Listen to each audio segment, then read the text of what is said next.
I'm excited to talk to you a little bit about my conversation today with Bill Wessler.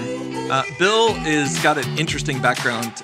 He was in the military for a while, and then basically got a chemical engineering degree, then worked at a nonprofit called the RAND Corporation, and then now has his own kind of startup that's AI related. And so a lot of what we talked about was just, like how do we think about privacy around this? How do we find like enrichment for the experiences that we're integrating with? This is one of my favorite conversations that I've had on the show, and I hope you enjoyed as much as I did. Bill, welcome to the podcast. I appreciate you making the time. Hey, thanks for having me, Todd. Well, you are kind of a unique individual. I was doing a little research on your background, and so you kind of gone from being in the military to chemical engineer to working at the RAND Institute, a nonprofit, to doing startups. And so that is a non-linear path for most of us in the entrepreneurial world. And so I have lots of questions. So maybe talk to me a little bit about just how that path has come to be and like where you ended up today. It seems kind of interesting. Yeah, for sure. So it is definitely not the normal path that someone might take. But I love the fact that you can take any path to where you're trying to go as long as you know where you're trying to get to, right? And so I knew, and you'll see this as I quickly describe, I've always wanted to help people. Okay, that's good. I grew up in a family that my dad was a career military member. My whole family has ended up being in the military. My siblings were in. And you learn this kind of service before self aspect of things. Integrity in all you do, service before self, those sorts of things. And I knew I wanted to serve the public good. So I went right into the military. I used a ROTC scholarship to do my undergrad in chemical engineering, was commissioned as an officer, and I spent 7 years in the military building large technology systems, and it was super fun. Like I had a great time. Okay. Yep. But I wasn't necessarily having the impact that I wanted to have. And so I separated from the military. I had gotten some advanced degrees in finance and whatnot, and it was 2007. So there was like a really bad time to go into the finance looking for a world, job. right? Exactly. Like, really bad time. So I pivoted and ended up at the RAND Corporation. And RAND is the quintessential think tank. It's considered the original think tank. It's a policy institution, but like Dr. Strangelove and the Pentagon Papers, and like there's a lure around the RAND Corporation. Some things good, some things bad.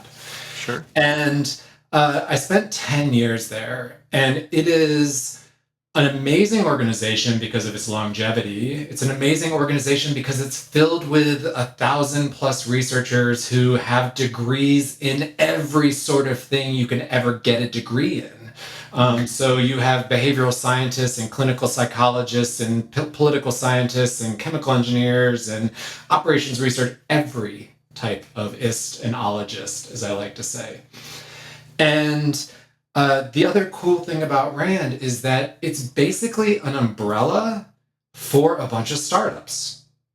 So if you go in and you are a researcher, you're looking to either jump on somebody else's research team, so to be staffed to a startup, or go and find your own research sponsor, and essentially you are your own little company.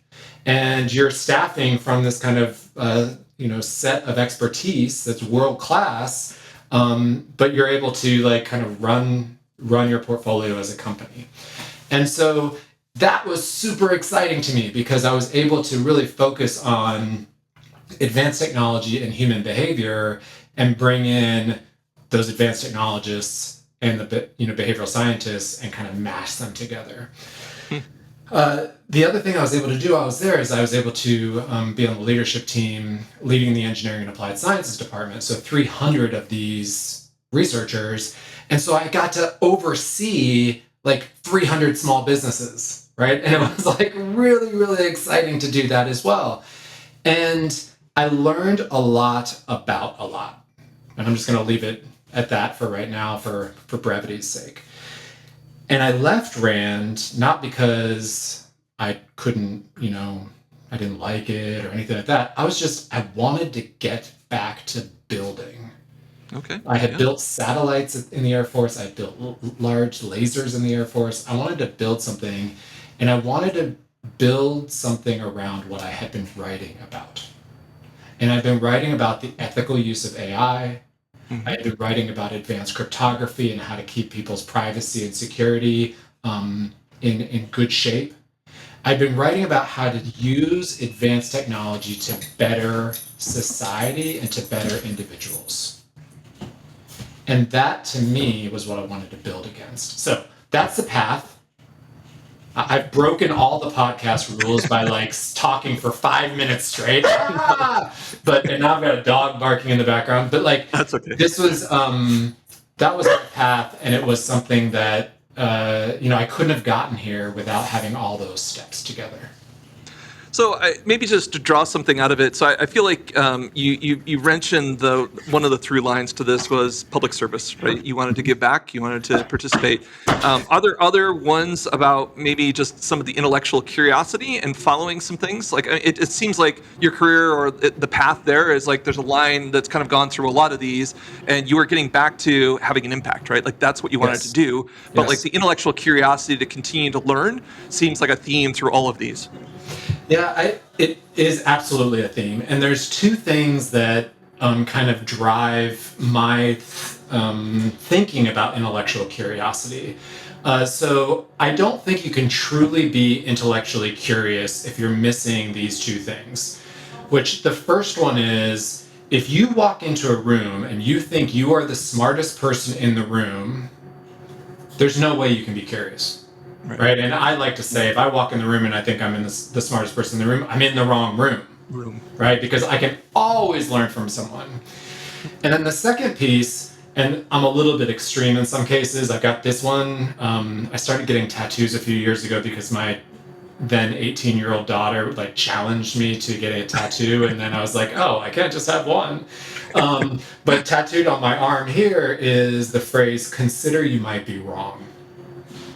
And that really gets you toward, okay, well, what does that mean, right? Like, what if I am wrong? Like, I might be super confident that this, solution from a mathematical standpoint is true, but what does that actually mean? How might that actually be interpreted? And wait, does everybody agree? Right? And so that intellectual curiosity, those two things keep me like pinging with intellectual curiosity at all times. And that's what's exciting about the world, right? Because you can learn from so many different people. Yeah, and I think the last piece of that is really important is you're not afraid to change your mind. Give me new data, and basically I'll iterate on it. And so I think we've gotten to so much tribalism where it's like you're in one camp or the other, and we don't have a lot of informed opinions to start with. We just kind of go with the flow, and being able to have new information, process it, and make new opinions, and be wrong is super important. I think especially in the startup world. So kudos to you. So Thanks. maybe going back to kind of what you're doing now. So you talk a little bit about like ethics and AI in particular, but like what's your current job? You have a startup that you're doing today and that you're CEO of, and so maybe like how does this journey end up with this startup and ethics and AI? Sure. So I started 5 years ago. I started the company that I'm running today. The company's name is Lodic, I started it because I thought the technology world was upside down. Okay. I was watching technology companies for no other reason than it's just extremely beneficial from a financial standpoint. It's extremely lucrative. Squeeze people for data, right? And we're becoming objects in this kind of space, and there's been a lot said about this and a lot written about it, so I'm not going to wax poetic about it. But I saw that given where technology was going, it didn't have to be that way. There was more than enough data at the individual level to run all these advanced algorithms, to discern like very specific insights about an individual. So I like to say, not that I'm of the 77th percentile of men my age living in Austin, Texas with 3 kids and 2 dogs, blah, blah, blah, blah, blah, but like I'm me. Yeah. Right? And so the company was started to deliver that sort of service. So advanced technology at the individual level to the individual, and then to do it in a way that I, as a company, can't take advantage of your data. Because if I'm going to build something where it's tailored to you, I'm going to ask you to be intentional with your engagement. I'm going to ask you to be vulnerable. Well, that feels weird if I can then turn around and like a la 23andMe say, just kidding, your data's now ours, right? Like, I don't want that. And so how do I put in the best cryptographic solutions, the best privacy preservation kind of techniques to make sure that the individual's data is secure? So started the company with those two things as the premises and have moved from there. And the journey has been insane because of the way technology's changed since April of 2020. Right. So talk to me a little bit about what that like looks like. Is this a B2C, a B2B type of environment? Is it something that like I would use, or you sell to a company?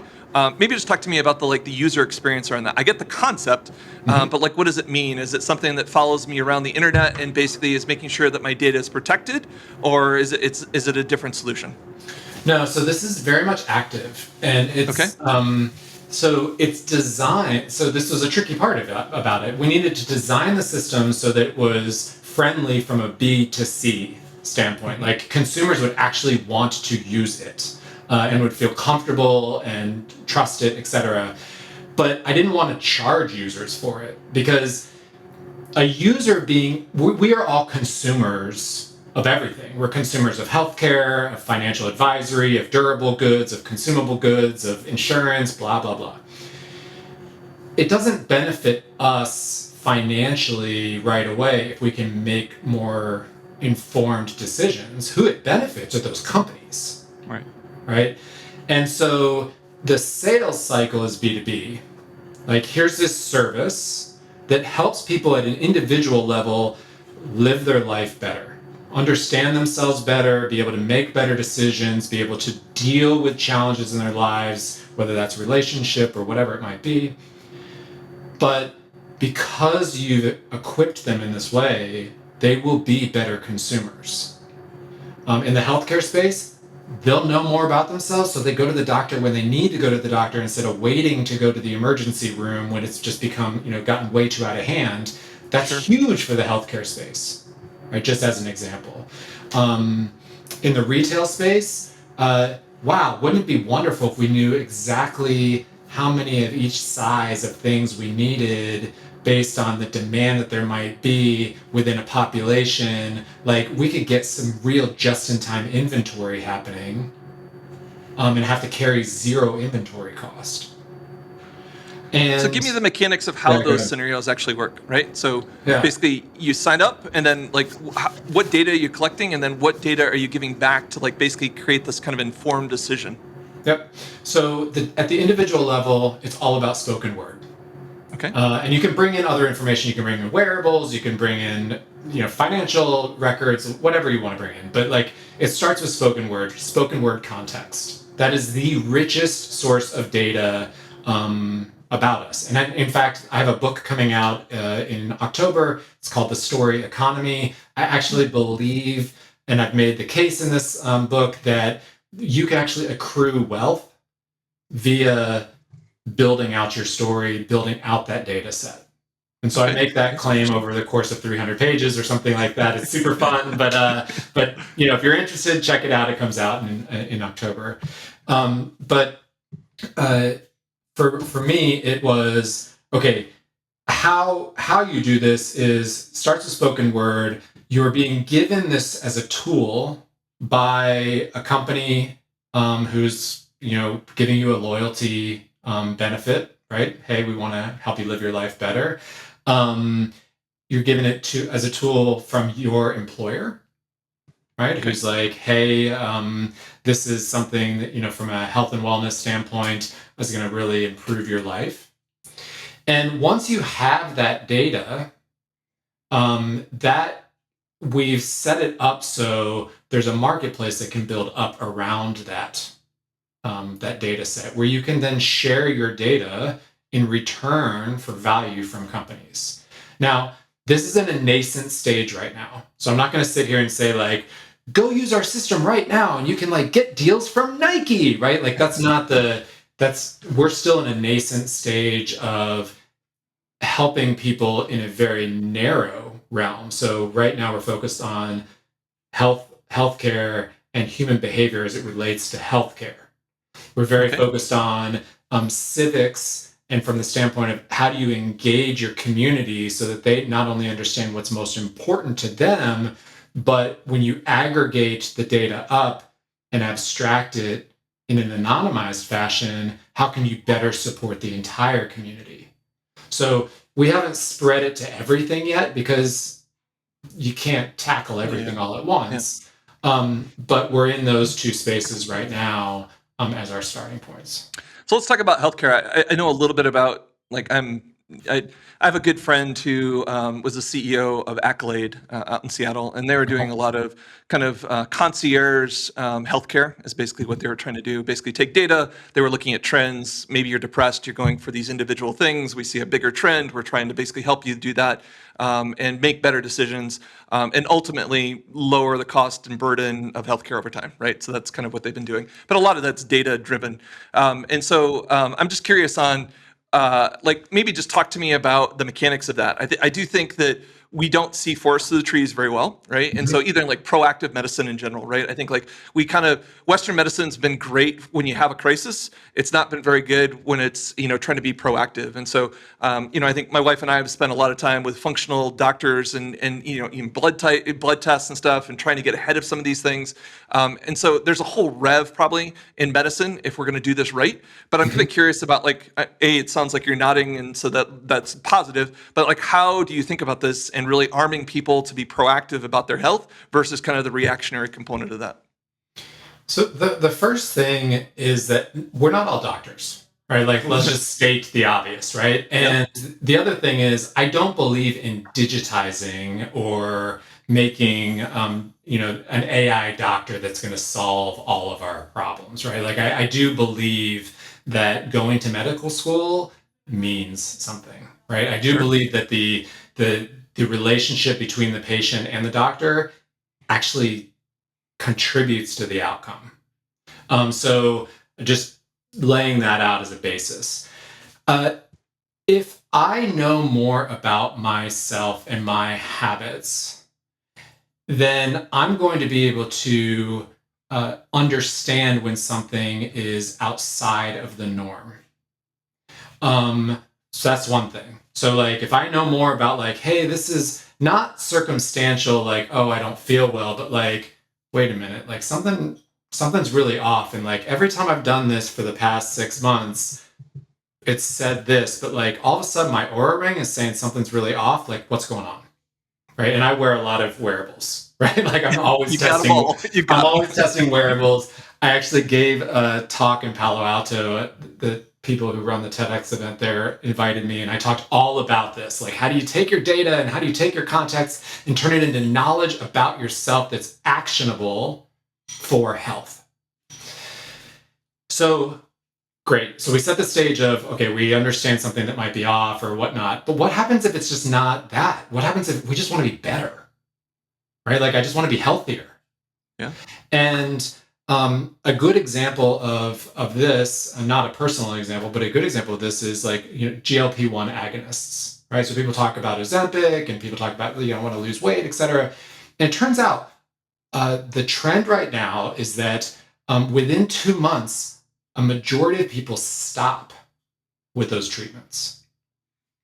And there's a lot of different reasons why, but one of the reasons that's most interesting, and I've talked with a bunch of psychiatrist friends about this, is that those individuals who have used eating or used food as a coping mechanism go on to use this because they want to lose weight. That's honorable. That's good for them. That's what they want. They didn't replace the coping mechanism. Right. Yeah. Yeah. So they're like, what the hell? Like, this is miserable, right? Like, I don't know what to do here. Like, this is too hard. Yeah. And so if we could get ahead of that and say, hey, it turns out contextually, we can tell you that when you are coping with X, Y, and Z, that you eat in these ways. Not circumstantial, not anecdotal, but real. then we could get out ahead of it and say, okay, let's change that behavior so that when you go to take this intervention, it actually sticks. So tell me a little bit, like, so I buy the use case, like that totally makes sense, and the Osimbic example makes a lot of sense. I know people that are on it that have similar feedback, but like, talk to me about the data that you're pulling in to get that that insight, because that's not easy, right? I mean, it's kind of counter. A lot of times they don't even see it, right? Like that they're just going through the motions, and so talk to me about what data is coming in to basically surface this, to basically question it so that they start to change behavior, or at least acknowledge the problem so that then they can figure out what's the root cause. Right.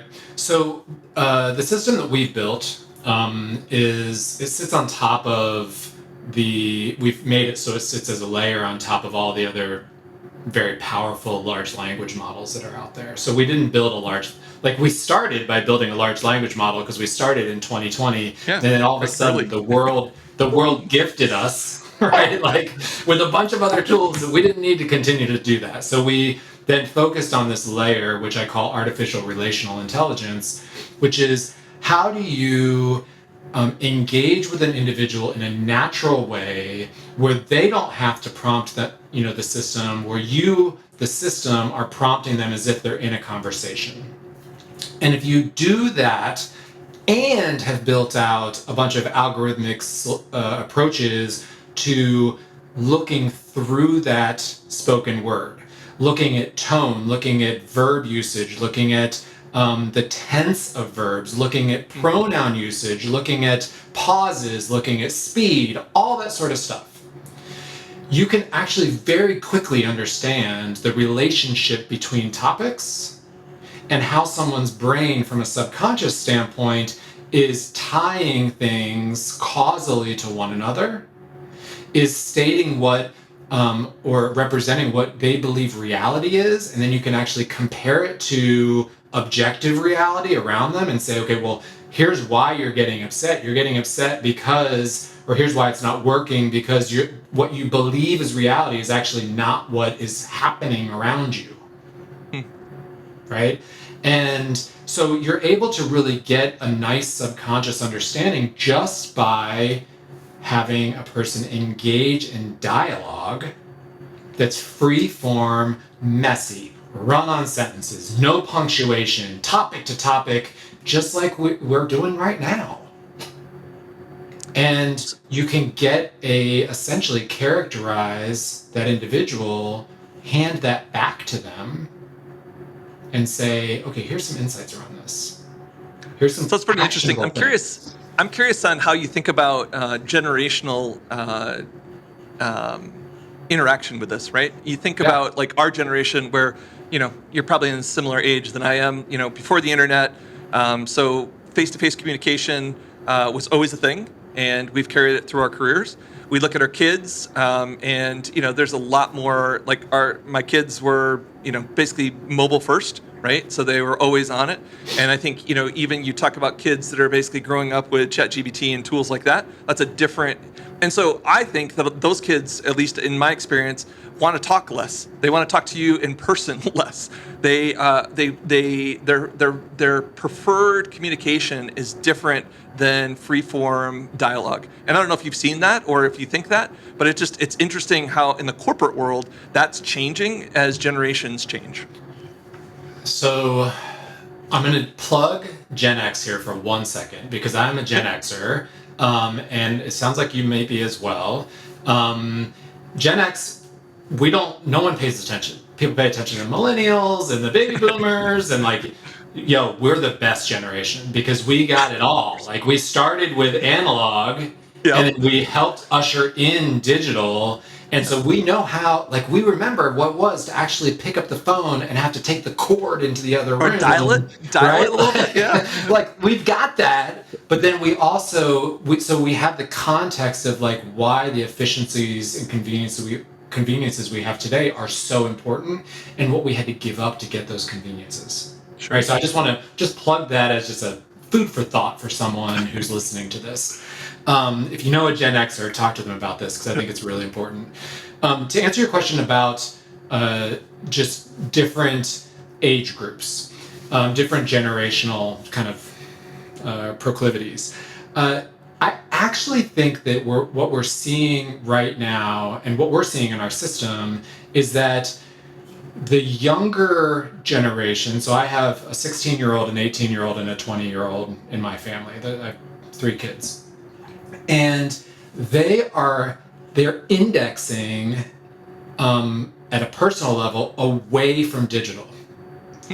They interact with their friends digitally, but they are so hungry for anyone who will speak to them face to face. They're so hungry for real stuff. Like, so for something tactile they can put their hands on. That doesn't mean they're ignoring cryptocurrency or ignoring Instagram no, they're doing that too. Sure. But they're also, you can see that there's this gap that they're wanting to fill. So I do see us I do see it coming around a little bit, and we're getting good engagement from people in that age group. The age group that's a little bit more difficult are the millennials.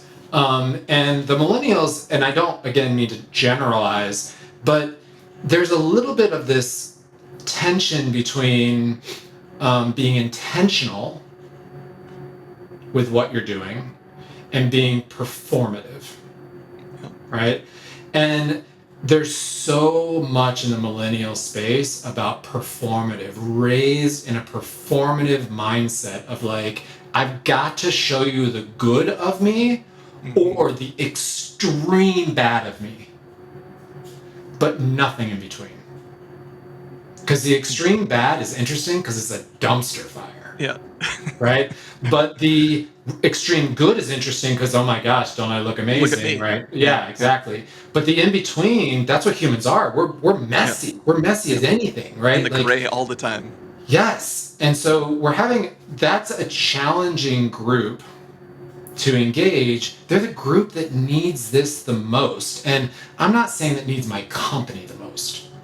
I'm saying that needs this sort of intervention the most. This is the group that feels the most stuck, the group that feels the most lonely, the group that feels the most disconnected from self and disconnected from each other. And it's really, really critical that we pay attention to this as a society and come up with tools that help kind of bring those connections back together and support those individuals. Yeah, it's interesting, and I do think some of the different demographics and adoption is kind of interesting. I guess the through line for me in some of this is storytelling, right? You talk about natural language, you talk about communication, you talk about face to face, and really what that brings up is being good storytellers, right? And regardless of you're talking about your own health, you're talking about communicating with somebody else, and so maybe talk to me a little bit about you think about storytelling and all of this, because I think if you're articulate and you can explain what's going on, the more value you're going to get back in your solution, or in a lot of cases, any communication. So I have a lot of thoughts about this. Okay. So when my company is a storytelling company. I mean, it is what comes out of our mouths. We may call them disclosures of self or whatever, but I think of them as stories, and not once upon a time, but like how I'm interpreting the world is my story, right? And so that to me, first off, is everyone's a storyteller. Everyone. And again, going back to this idea of like run-on sentence, no punctuation, blah, blah, blah, like connecting topics that never should be connected. That's showing how you're viewing the world. That's showing your story. That's so, so, so critical. One of my biggest concerns right now is with the emergence of these tools that people seem to be it is crazy how reliant people have become on ChatGPT and Gemini and Claude, et cetera, et cetera. They're losing the essence of their own story. They're losing the essence of how they communicate, right? Like if you say, hey, make this more clear for me, and Gemini goes in and does that, and I'm not wrecking Google, like it's a beautiful tool. But if they go in and they strip out the me of that story, then what is there left? Right? Just really well-written, grammatically correct like information. But on the flip And side of it, we looked at a company that was doing some stuff in the healthcare space, and they were using LLMs almost as a counselor. I mean, like to basically, do a check-in and basically see how things were going. And what was kind of interesting with the data there was people were being way more vulnerable than they may have been with an adult, right? They were asking harder questions. They were doing a bunch of things that I was surprised at. And so I do think that pendulum goes in a bunch of different ways. And I'm not saying it's positive. I was just kind of surprised at the data where people like even, and I guess you see it in Google, right? People will ask a search that they wouldn't tell their parents, right? And I think these LLMs are creating conversations that maybe are more personal, more guarded, but they're looking for answers that they would not normally talk to, either a peer or their parents or a teacher to. And so, is there a benefit in that? And I think this is all complex, and so I don't have a strong opinion. But when we looked at that company and some of the data, I was amazed at the vulnerability of some of these students and basically what they were looking to get back that they're missing in their lives today. And you wish they had relationships that were real in their life to do it. But I think what the school counselors were saying were, I don't have the scale to do this. And so if this is something that can be a bridge and then give me visibility to a kid that really does need help, then I can triage it.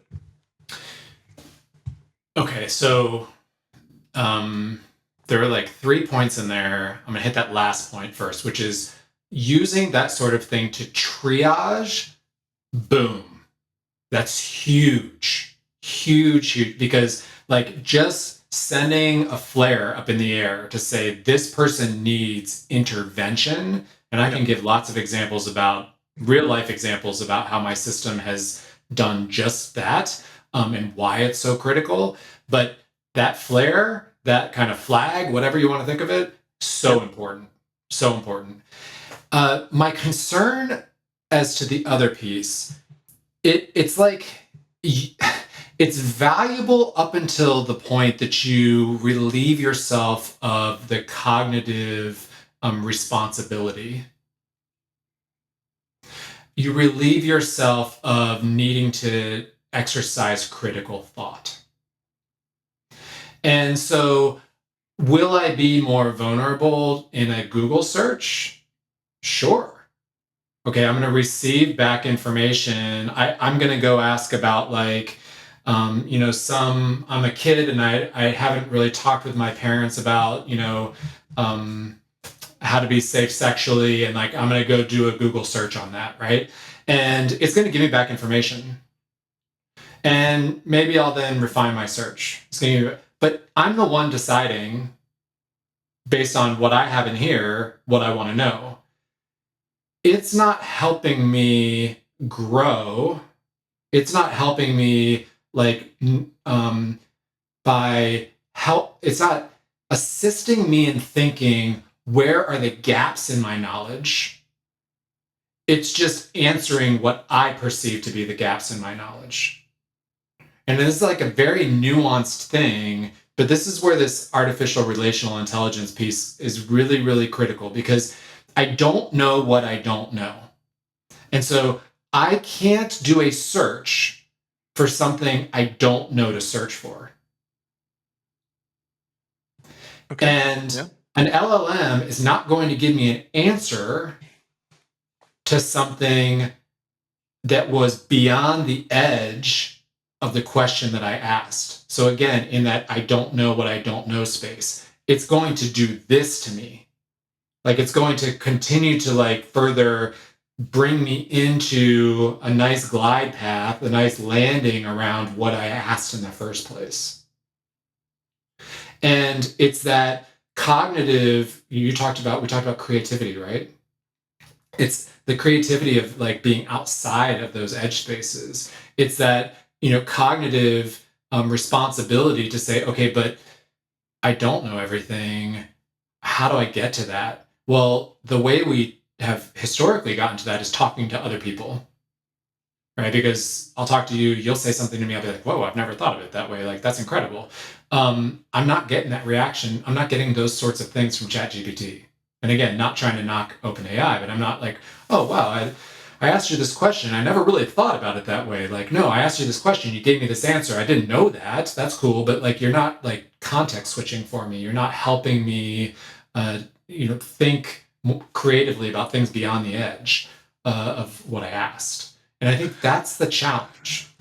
So this is interesting, and I guess I have a hypothesis that we can talk about here for a second that's kind of related. I kind of feel like this is one of the technologies that almost benefits people of our age versus our kids' age. And the concept for me is I understand how to go from here, point A to point D, right? I know the steps in between. And so the ability to use these tools to accelerate what I would have had to go do in between to get there has been super beneficial. But my kid they know the starting point and they know the ending point, but they've never done the messy part in between. And so their usage of these tools to help them get there is a struggle, right? Where it's like, and it's maybe more transactional or is more linear. Like it's like I'm solving this little problem because I don't know what the next one is. And so maybe that's what we're kind of converging on a little bit, where it's this context about how to use the tool and not just the transaction of I ask a question and I get it back. There's like a larger arc that we're trying to get done through it. Does that kind of make sense? Yeah, so you're hitting on something that was I was talking with someone a few weeks ago and they brought this up and I was like this is one of those things where I was like, holy cow, I never thought of it about it that way. It was an English teacher. And we were talking about like how are these large language models changing how you assign things, how you grade things, etc. And who wins the battle? There's this kind of this Cold War between like students using large language models to write their stuff and teachers like training models to figure out if students use the large language models to write the stuff, right? Like it is, how do I beat that? And what this teacher said was, I've given up on that. And what I tell my students is, I expect you to use those tools. My demand of you is that you show your work. And I was like, whoa, like really? And then show your work like you would on a math problem. I would never, if I gave you a calculus problem and I said there are no calculators allowed in the room, and you took the problem and just gave me the answer, I could tell that you cheated. Yep. Right? You cheated. Yep. There's no way to do it that way. Yep. Right. But if you show me all of your work and you get 2/3 of the way through and you miss carrying over a negative sign or whatever, I know where you made the error. That's the learning opportunity. And now we can I can give you 2/3 of value of, whatever the problem was worth. But now we have a way for you to learn. And I thought it was brilliant how this teacher described this, because they're like, if you go and my son was doing this yesterday for an assignment. He had written some stuff out and we've been talking about this, and he said, could you review it? I reviewed it and I was like, look, the tense is everywhere. Your verb tense, it's a history paper, your verb tense is everywhere. So go into Gemini and ask it to look at your verb tense and to grade your verb tense. And what he got back was, here's an example and here's how it should be and why. Here's an example and here's how it should be and why. It didn't change it. Yep. It gave him feedback, right? And if he were to show that to his teacher, did you use an LLM? Yeah, I did. I used it to do this. I got a better thing. Now I know this, right? And so to your point, we need to teach people that the friction is required for learning. So you said knowing how to get from A to D. Yep. We know that because we know that friction is required to get from A to D. Yep. Right now, I'm so concerned, again, offloading that cognitive responsibility.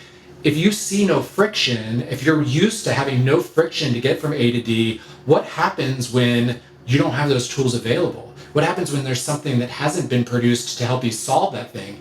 All of a sudden, it isn't a question of, is AI smarter than us because AI has gotten so smart? It's a, have we gotten so dumb that it's outpaced us? Right. Have we gotten so lazy that it's outpaced us. I think that's of a bigger concern right now than the robot overlords. So how do you do that though? Like, I guess like, how do you explain how do you create the friction? Is it what the teacher did? Like, that creates the step by step. Like, how do we teach people to think about it that way? Because I think ultimately that's the only way these people are going to be successful in careers. If if they basically, it's just transactional, like run the LLM, get this output, and then that's the job. Like, you're not gonna get paid for that, right? There's always Right. value above it, right? And you look at this in a whole bunch of industries, right? You think about the law, where you bring in young law students and they slog for years before they get to be partners. And so if we take all of that hard work and basically throw it to LLMs, how do you learn all that? And you can apply that to every single industry that we're going through. And so you see the outcome of, like, there's now Harvey that basically does a lot of what a junior law student would do, or a law graduate would do, but like you're bypassing all of that learned experience for the first 3 years of their career. I mean, this is terrifying to me because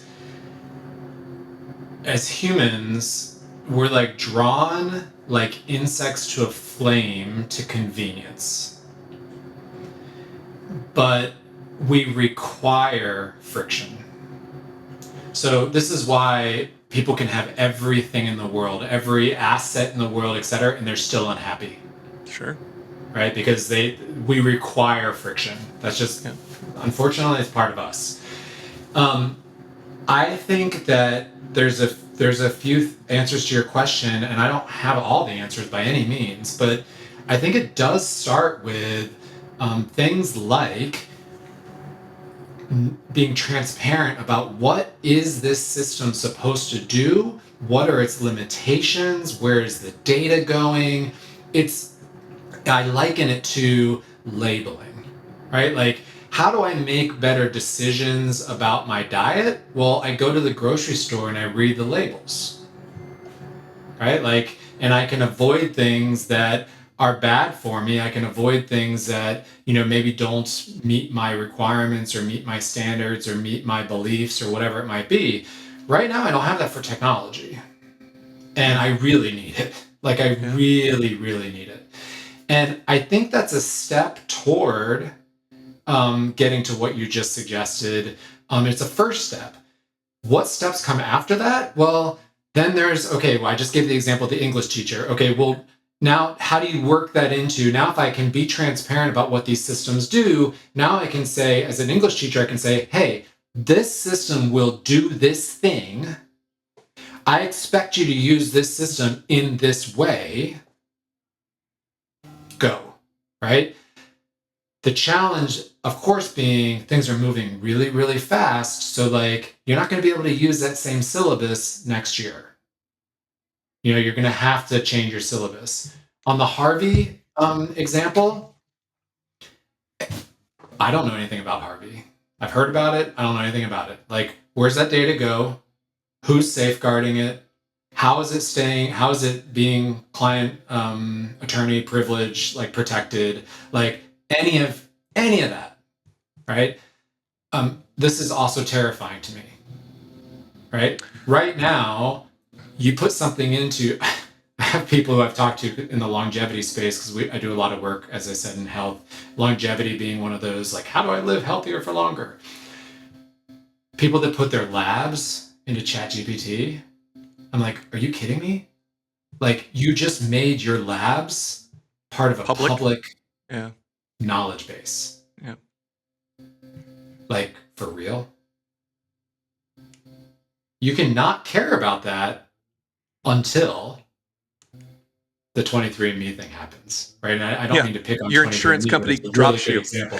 Right. Or your premium just, we're not going to drop you, but your premium is 4 times as much. Right. Yeah. Right, because we went ahead and like made a deal with OpenAI and Microsoft, and like, and now we got that data. We got that data. Whoops.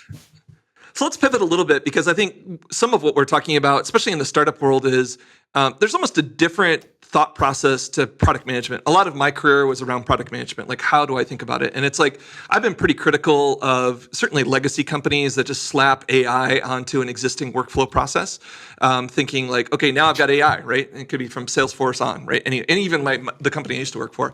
But I think what you're really saying is there's power in these models. How do you redesign a experience that starts with the end user, values the individual, but also understands the power of these LLMs, right? And so I do think there's a whole rethinking of software that's designed around that. And so, whether you call it human-centric design, we've gone through that in the past, but it's like there's another rev. And I think that most of the stuff you're seeing today is just like, it's not very good, right? We're scratching the surface on most of this.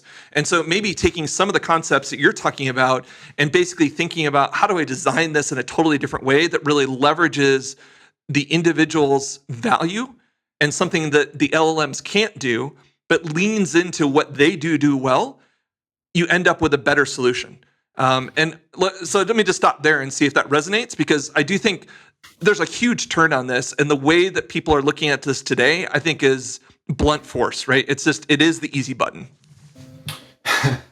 Yes, it is the easy button.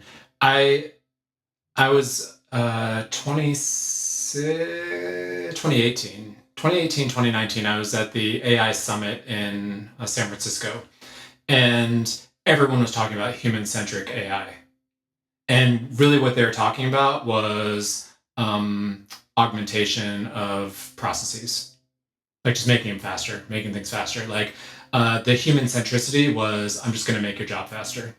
Yeah. It wasn't actually what you just described, which is building from the ground up to have something that is truly focused on you, is individualized, it is personalized. Not for you to do a task faster, but for you to live your life better in one way, shape, or form, or in all ways, shapes, and forms.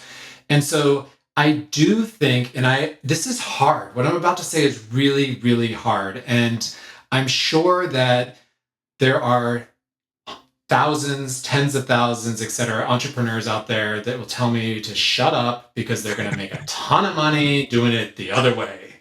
But if you want to have lasting impact, if you want to be able to look at those people in your life that you love and tell them that you did something good for the world, if that's something that you value in any way, shape, or form, then you should take the approach that you just described. If you're only interested in making money or whatever, like take the other approach, that's fine. There's a ton of people who are going to take those shortcuts, just do it. But for me, the lasting value, the companies that will survive into the future will be those that incorporate some aspect of this personalization, some aspect of this individualized kind of experience, because we are going to demand it. Period.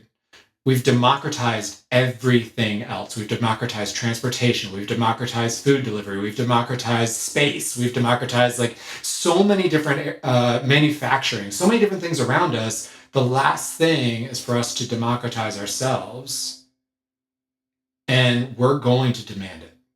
Yeah. That's interesting. So maybe kind of wrapping things up, I mean, this has been an interesting conversation. What are there any kind of good takeaways for entrepreneurs thinking about this? I mean, we talked about design principles and kind of rethinking through this. We talked about ethics. We talked about data privacy. Are there some like core takeaways from this discussion that like early stage founders could basically say, hey, look, those are kind of good elements for me to start thinking about in my startup. Maybe I don't apply all of them, but like they're good questions or good things to like think about as I kind of build out. Sure. The number one thing that comes to mind is it's really easy to build a software solution with a bunch of software engineers. It is harder to bring in the behavioral scientist or the person who doesn't know a heck of a lot about software engineering and to have them baked in from the beginning. And so back to that, you don't know what you don't know, or consider that you might be wrong, or whatever those thoughts are. bring people in, whether it's an advisory capacity or it's actually an FTE, someone that you're hiring. Bring in someone who knows something about the behavioral aspect of how a consumer or a business or whatever might use your system. Bring in someone who might understand the behavioral economics around it, right? That will give you lasting value in the marketplace. More so than if you just create the next widget that someone else is already creating. 10 other people are already creating, 1,000 other people are already creating. You're not going to differentiate yourself that way. Sure. And just for fun, like just because I like to know that people put their mouth or their actions where their mouth is. Like the first people I hired for my company were behavioral scientists. I was building a technology company. Yeah. I'm an engineer. Yeah. That was super uncomfortable, believe me. Yeah.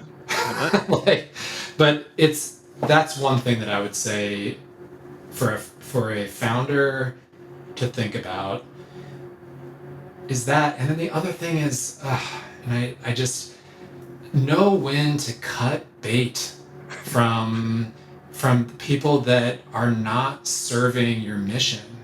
People who are not, like, it is really hard when you have a bunch of co-founders together and you're kind of moving in the right direction. It's fast, it's sloppy, it's like we're getting there, and then you get to like this nice steady state and like all of a sudden you have two camps. And like know when to call it.